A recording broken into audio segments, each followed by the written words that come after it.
Dear student of first year class, Assalamualaikum. Today my topic is to solve the problem number 9 from progress test. और ये problem है to determine the empirical formula and molecular formula. तो आप किताब उठाओगे, किताब में problem number 9 page number 28 हमें क्या डिटरमाइन करना है? हमें डिटरमाइन करना है empirical formula and molecular formula. उन कंपाउंड का empirical formula and molecular formula determine करना है। तो क्या लिखा हुआ है प्रॉब्लम नंबर 9 में? लिखा हुआ है कि ethylene glycol is used to antifreeze the combustion. इसका कंबशन कर रहे हैं आप 6.38 ग्राम्स ऑफ इथाइलिन ग्लाइकोल। हम इसके डेटा बनाएंगे। जैसे मैं डेटा पढ़ता जाऊंगा तो डेटा बनाता जाऊंगा। डेटा में हमें क्या कह रहा है? हमें कह रहा है कि जो मास ऑफ सैंपल है, यहाँ आप लिखिए मास ऑफ सैंपल का जो मास है वो कितना है? वो है 6.38 ग्राम। आगे क्या कह रहा है? जब उसको बर्न कर रहे हैं, उसको कंबशन कर रहे हैं in the presence of air, it gives, और ये दे रहा है 9.06 ग्राम ऑफ कार्बन डाइऑक्साइड। तो mass of carbon dioxide is 9.06 gram. यहाँ से क्वेश्चन अराइज होगा सर हमने तो मास इसका इतना यूज़ किया तो ये बढ़ कैसे गया? क्योंकि इथाइलिन ग्लाइकोल को बर्न करने में एयर या ऑक्सीजन को यूज़ किया होगा। ज़ाहिर बात है ऑक्सीजन का भी कुछ मास होगा ना, तो तभी इसका 9.06 ग्राम बन गया। अभी आगे क्या कह रहा है? आगे कह रहा है कि 5.58 ग्राम ऑफ वाटर, माना मास ऑफ वाटर कितना मिल रहा है? मास ऑफ वाटर वो मिल रहा है 5.58 ग्राम्स। आगे क्या कह रहा है? आगे ये कह रहा है कि the molecular mass ethylene glycol contain, अच्छा कह रहा है कि इसके अंदर क्या मौजूद होंगे? Carbon, hydrogen and oxygen. And it molecular mass is, तो लिखेंगे मॉलिक्यूलर मास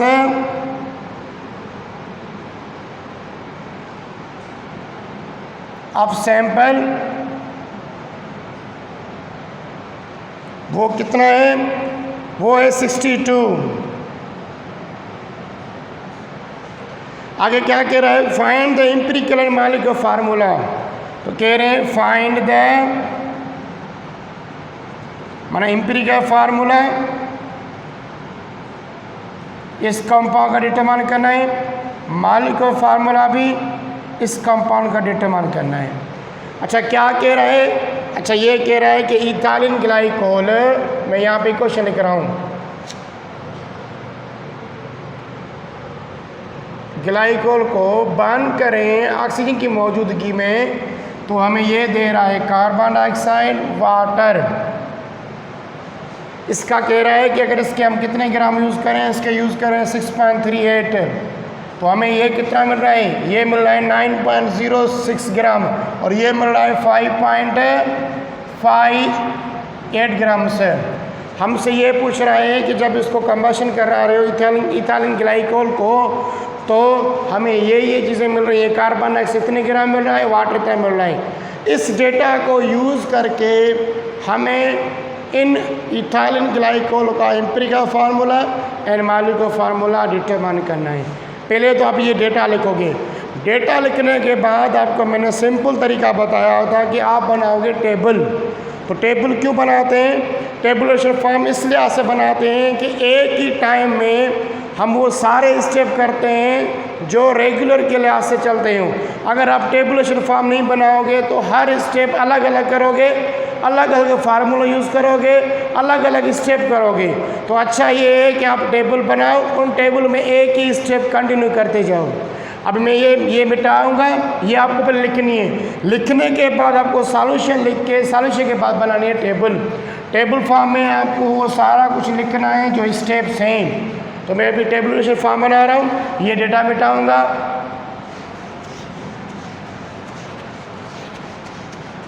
तो टेबुलेशन फॉर्म कैसे करेंगे?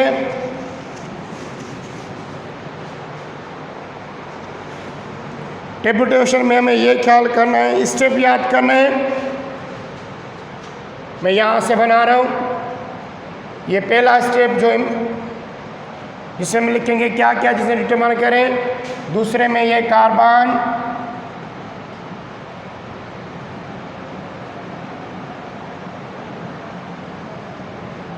ये हाइड्रोजन,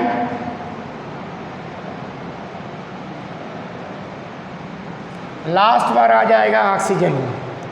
तो पहला स्टेप में क्या है, हम एम्पिरिकल फार्मूला डिटरमाइन करने में हमें पहले स्टेप ये होता है कि फर्स्ट वी नो डेट के this sample contain the elements, उसके अंदर कौन से एलिमेंट मौजूद हैं। कोई किताब वाला कोई किताब में जो न्यूमेरिकल देता है उसमें बताता है, कोई डेटा के लिहाज से नहीं बताया जाता कि इसके अंदर, ज़्यादातर आपको डेटा में बताया जाता है कि इस सैंपल के अंदर कौन कौन से एलिमेंट मौजूद हैं। जैसे इस बुक में बताया गया है तो इथाइलिन ग्लाइकोल के अंदर कार्बन, हाइड्रोजन और ऑक्सीजन। तो पहला स्टेप क्या होगा, इधर लिखोगे एलिमेंट,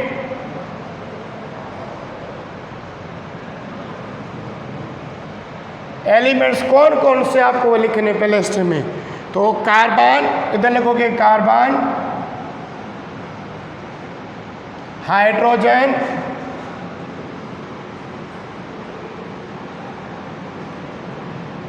एंड ऑक्सीजन। ये पहला स्टेप हो गया। पहले स्टेप में क्या बताया जाता है कि आप बताओ कि इस सैंपल में कौन कौन से एलिमेंट हैं। तो पहला स्टेप हो गया। पहले स्टेप में हमने ये मालूम कर दिया, हमने लिखा टेबुलेशन फॉर्म में कि कौन कौन से एलिमेंट इसके अंदर मौजूद हैं। सेकंड स्टेप में क्या करेंगे, उन्हीं एलिमेंट का मास डिटरमाइन करेंगे। मैं क्या करूँगा, देखो मैं दोबारा बता रहा हूँ, मुझे डेटा में दिया गया था कार्बन डाइऑक्साइड का मास और डेटा में दिया गया था वाटर का मास। अब मैं क्या करूँगा, कार्बन का मास डिटरमाइन करने के लिहाज से मैं कार्बन डाइऑक्साइड को यूज़ करूँगा।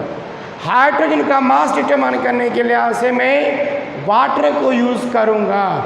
ऑक्सीजन को हम परसेंटेज के लिहाज से निकालेंगे, इसको छोड़ देंगे इसे। तो पहला सेकंड स्टेप क्या होगा, वी कैलकुलेट द मास। ये मैं फार्मूला आपको बता चुका हूँ। फार्मूला क्या होगा, 1 mole of element divide by 1 mole of compound multiply by given मास। ये आपको बार बार मैं बता चुका हूँ, मैं यहाँ पे डायरेक्ट लिख रहा हूँ। अच्छा, आप एक रिपीटेशन के लिहाज से लिख रहा हूँ, mass of element, mass of element का फार्मूला होगा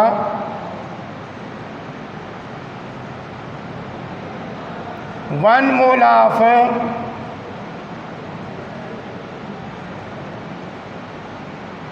mole of element divide by 1 mole of compound multiply by given मास। अब यही फार्मूला यूज़ करेंगे। अब कार्बन को यूज़ कर रहे हो तो यहाँ पे लिखोगे mass of carbon is equal to 1 mole of carbon, उसी कंपाउंड के अंदर divide by 1 mole of carbon dioxide multiply by given mass.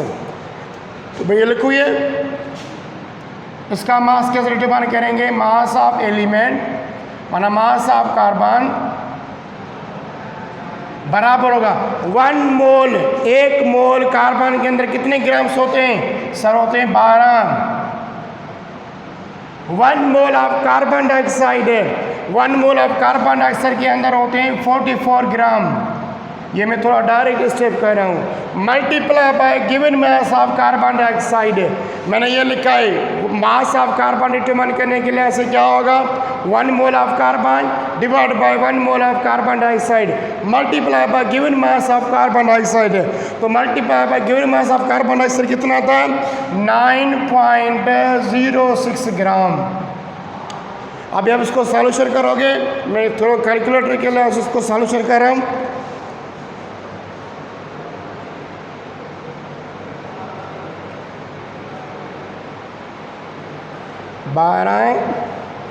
Divide by 44 multiply by 9.06। इसका जो फाइनल जो हम निकल रहा है वो निकल रहा है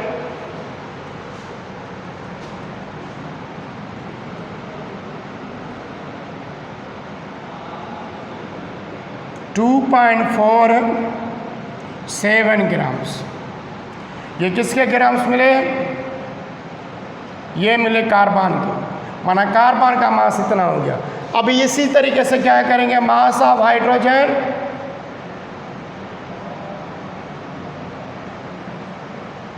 वाटर के अंदर है, इसके अंदर होते हैं 2 मोल्स हाइड्रोजन के। देखो वाटर का फार्मूला उठोगे ना, H2O, माना 2 इसके अंदर एटम है, तो यहाँ पे लगोगे 2 ग्राम्स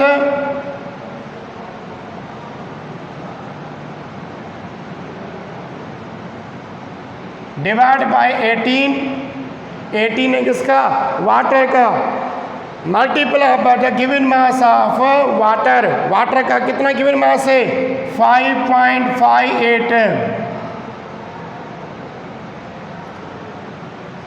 इसको सॉल्यूशन करोगे कितना निकलेगा, सॉल्यूशन करके देखते हैं।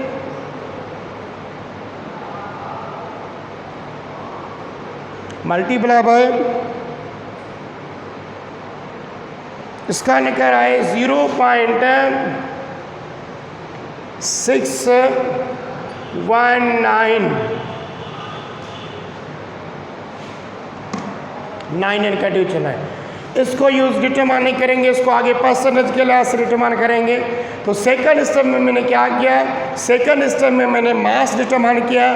किस किस का मास डिटरमाइन किया, कार्बन का, we use the mass of carbon dioxide, and hydrogen we use the mass of water. ये आपको मैं प्रीवियस लेक्चर में बता चुका हूँ। ये सेकंड स्टेप भी हो गया। अब थर्ड स्टेप एम्पिरिकल फार्मूला में क्या होता है, we calculate the percentage, we calculate the percentage. अब हम करेंगे परसेंटेज। तो परसेंटेज का फार्मूला आपको याद होगा। परसेंटेज का फार्मूला क्या होता है, mass of element divide by total mass of sample multiply by 100। तो मैं यहाँ पे लिख रहा हूँ, मास ऑफ एलिमेंट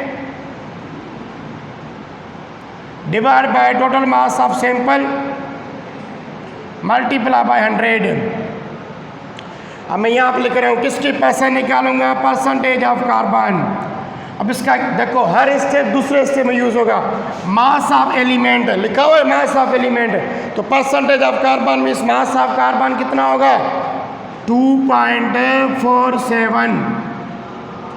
और मास ऑफ सैंपल आपको मैंने डेटा में लिखवाया था कि इसका मास ऑफ सैंपल कितना होगा, मास ऑफ सैंपल होगा 6.38। ये आपको डेटा में लिखवा चुका हूँ, 6.38 मल्टीप्लाई बाय 100। इसका आप कह लें परसेंटेज ऑफ हाइड्रोजन बराबर होगा मास of hydrogen 0.619 divide by total mass of sample 6.38 multiply by 100। अब इन दोनों को सॉल्यूशन करें।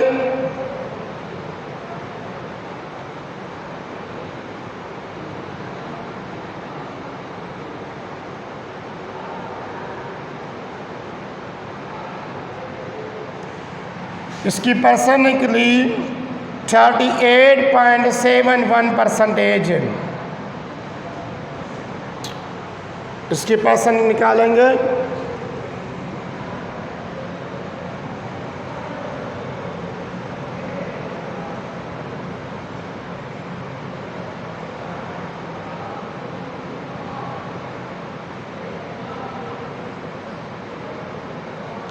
9.7%.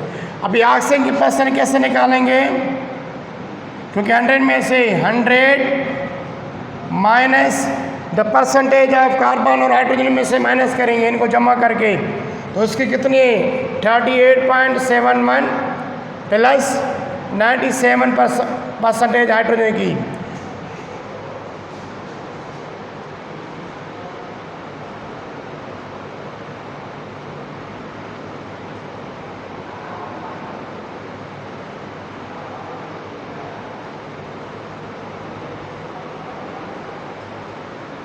इसकी परसेंट निकली 51.59। ये भी न्यूमेरिकल हो गया। हमने परसेंट डिटरमाइन की। We use the mass of carbon, we use the mass of hydrogen dividing by the total mass of sample multiply by 100, then we obtain the percentage of elements. Fourth step में होगा mole ratio. तो mole ratio कैसे करेंगे? Mole ratio is determined by using the percentage. तो fourth step में क्या होगा? Mole ratio. तो मोल रेशो कैसे होता है? Percentage of element divide by atomic mass of element. तो इसकी मोल रेशो ऑफ कार्बन कितना होगा? मोल रेशो ऑफ कार्बन है परसेंटेज कितनी है 38.71, क्योंकि मैंने लिखा है परसेंटेज ऑफ एलिमेंट, तो इसकी एलिमेंट कितनी है, एटॉमिक वेट इसका कितनी है 12। तो इसी में सेम करोगे mole ratio of hydrogen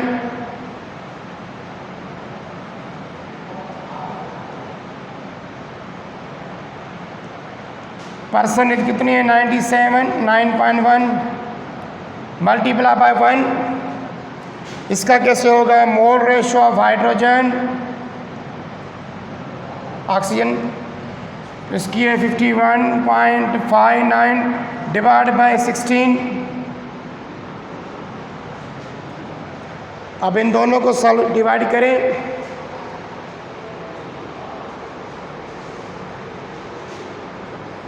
(38.71) divide by 12, इसका निकला है 3.22।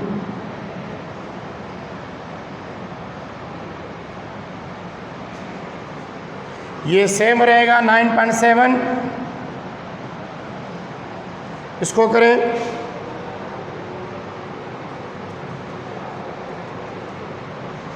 डिवाइड बाय 16, इसका भी 3.22 आ रहा है।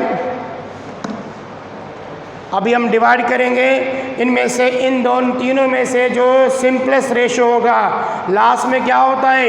Atomic ratio. तो एटॉमिक रेशो किस तरीके से निकालेंगे? सर एटॉमिक रेशो निकालेंगे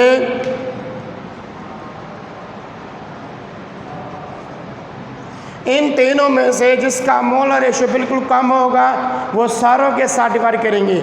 यहाँ पे भी 3.22 है, यहाँ पे 3, ये दोनों एक जैसे हैं, ये बड़ा है 9.7। तो क्या करेंगे? इसको उठाएंगे। तो एटॉमिक रेशो कैसे निकालेंगे? Mole ratio divide by simplest mole ratio. उन्हीं में से अभी ये भी एक सिंपल है, ये भी सिंपल है, जो छोटे से छोटा होगा। इन दोनों में से एक जैसे हैं, तो हम क्या करेंगे? इसका एटॉमिक रेशो क्या निकलेगा?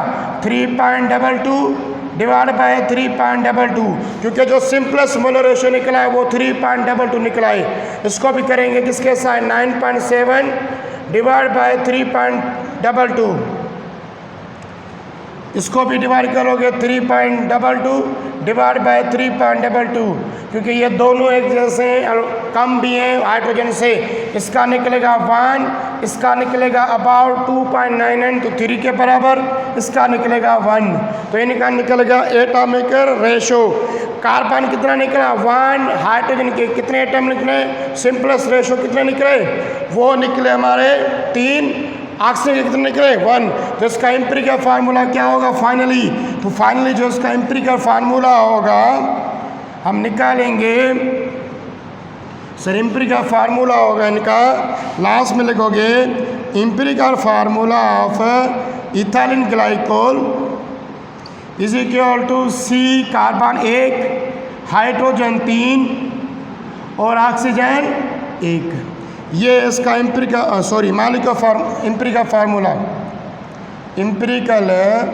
Formula of ethylene glycol.